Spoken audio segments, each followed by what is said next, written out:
Let's expand more on political tolerance and what this does and means ahead of the 2024 elections. We're joined now by Dr. Fikile Vilakazi, who's a political analyst, and Salga Chief of Operations, Lance Joel. A very good morning to you both. Thank you so much for your time. Welcome to Newzroom Afrika. Lance, perhaps let me start with you. As Salga, I know that you did some research and produced a report which shows that 39 councillors in KwaZulu-Natal have died since September last year, with 17 of those being assassinations. And looking at this case, we know that this is the third councillor who's been killed in the past month. I mean, that's appalling, to say the very least. With this latest killing, we're again reminded about the growing toxic culture of settling problems by physically eliminating the source. Well, good morning, Paul, as well as to the viewers and Dr. Vilakazi. Indeed, a sad moment and a moment too often in the local government space, where we are sending our condolences to families and loved ones of councillors. It's a very unfortunate reality that we are now sitting at 18, and it seems to be a ticking bomb in one single province. So we're not even adding what is happening in other provinces. A growing concern, a concern that we should all be seized with. And it doesn't seem, Paul, that there is any solution in sight. But I think it's an opportunity for us to call upon all and sundry political parties, communities, religious communities to get together and start having a serious conversation about a growing and very concerning development. Yeah, absolutely. Dr. Vilakazi, the NFP identified the councillor as a member who served as an executive in the council and chairperson of its women's wing.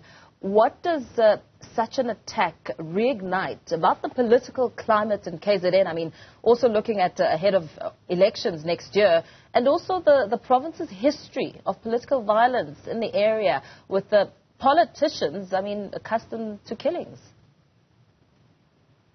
Good morning, Mpo, to you and to viewers at home. You know, the situation in KwaZulu-Natal is very, very concerning, just in terms of the culture of violence in our society, but generally, specifically also to the culture of politics, right? What it does is that it makes anyone that wants to contribute to the betterment of society fear to do so, because if you are going to do that in the name of politics, then you know that you're putting your life on the line. That's the one thing I think. But secondly, for me, Mpo, and viewers at home, what it shows is that politics has become very much a space that has been captured by capitalism, because you can clearly see the connection between money, power, in these matters, right? Everybody actually wants to be a councillor, or they want to be in the legislature, or they want to be in a higher seat, right, in politics, because it is about livelihood. It is about the fact that you are going to get an income. And of course, people are going to kill each other. You know, if it means to, you have to do that so that you get closer to having access to income. And then it speaks to a broader problem in society that we've got around issues of poverty, unemployment. So it's quite a complex mix of things, right? It's an interplay of power, poverty, and greed. Yeah, I would say. Yeah, absolutely. We'll in fact expand on that access and the links in just a moment. But Lance, I know that Police Minister Fikile established a special investigating team to deal with political assassinations at KZN. We're now faced with this political killing again, and it doesn't inspire much hope in Fikele's new team. I mean, you speak about trying to find solutions and also, perhaps coming together as a society to try and chart a way forward. What does this mean now for Fikele's new team and perhaps, the scope of work that they should be doing and focusing on? Well, Paul, I think there are two things. The first one, what we must try and do is to save lives. And quite often in the local government space, where councillors are threatened, in order for them to receive the necessary protection services, a threat analysis must be done. Now, in our view, that threat analysis is not done with sufficient speed. So if that team has to do anything, the first thing it must look at is take the threats seriously. Secondly, we must start seeing arrests and we must start seeing successful convictions. In the absence thereof, this will continue to be a talk shop. We are going to continue seeing councillors being killed, municipal officials being killed, and therefore the system must respond proactively, but the system must respond decisively so that we can see examples being made. We can see that people are facing the consequences of the awful deeds. So it's time for action, time for less talk, but it does, as I've said earlier, require a conversation with all relevant stakeholders because this can't continue as it stands. Yeah. Dr. Vilakazi, in trying to get to the bottom of these killings and, trying to get some clarity, point of clarity for solutions, I mean, you touch on the different connections. You speak about money and power. And the contentious point, I suppose, is that some local councillors wouldn't qualify for jobs as labourers based on whatever skill levels they may acquire. And perhaps once they're elected, they adjust their lifestyles and cling to the jobs, which often means eliminating the opposition with competition. Yeah, and that's exactly what is happening, Mpho. And good morning to you, Lance, as well. I didn't get you. The issue here is that many people that are serving as councillors at local government level, most of them are really veterans of the struggle, right? Are people that have been mostly, in the liberation movement. They've been in exile, and some of them are generation of the people that have been in exile and have never really done any other work except doing politics. They don't know any other life except the life in politics. And many of them didn't even have to necessarily get a qualification for it, right? So it then means that if you are not able to be a councillor, it means then you join the ranks of the unemployed. You join the pavements of society, where you are then going to be form the largest strata of the unemployed and going to be affected by poverty. So that is the reality of who is leading us at local government level. And I wanted to ask a question to Lance. What is the role of the South African Local Government Association in actually defending local councillors? Because I think that there should be a role that is very, very clear around making sure that councillors have got bodyguards, councillors are protected in their homes, the family members of councillors are protected. I'm not sure what the role is. I'm just posing it, not necessarily putting Lance on the spot here. But I'm highlighting for me something that, as an ordinary citizen of South Africa, I would imagine that the fundamental responsibility of the South African Local Government Association should be to defend and protect local councillors on the ground, working with SAPS, of course, and other, maybe the larger security cluster. So the range of things that are happening here, and Lance and viewers at home, for me, it's also just broadly an attack on democracy. Because if you look at the pattern of these killings, it's not just one political party. There was a time at some point that people thought it is the ANC councillors that are being killed. You are seeing in KwaZulu-Natal, IFP councillors being killed. Recently, an ACDP councillor was killed. So it's not linked to a particular political party. It's clearly issues that are societal in nature.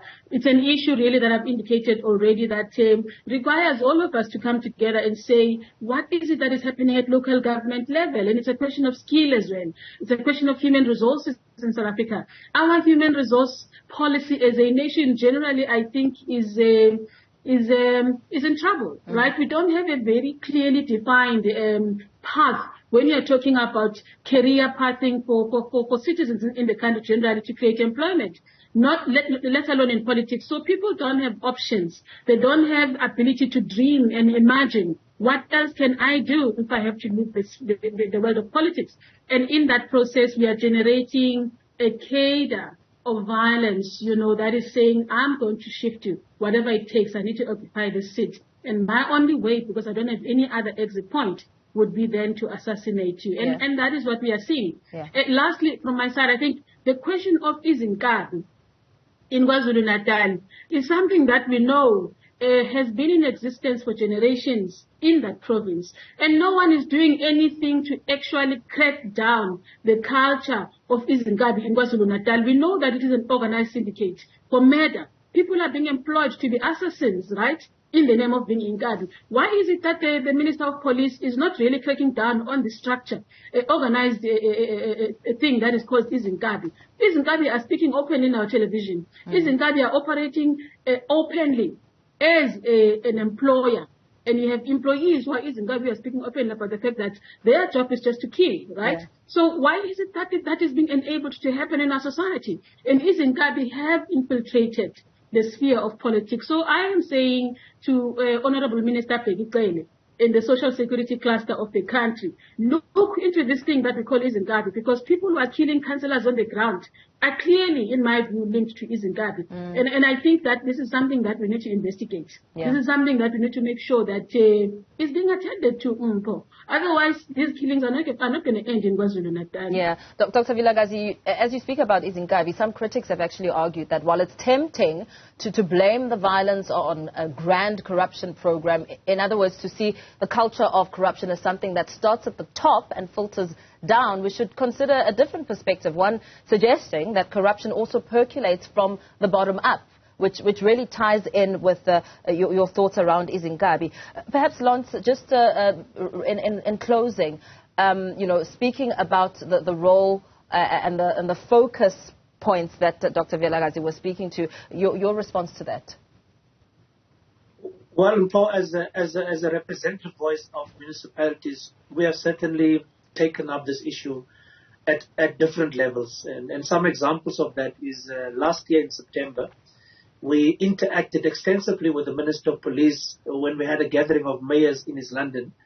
And we raised concerns, particularly on the proactive nature of the role of SAPS, trying to save lives, not come back after a person has been killed. So we have interacted at different levels with the Minister of Police.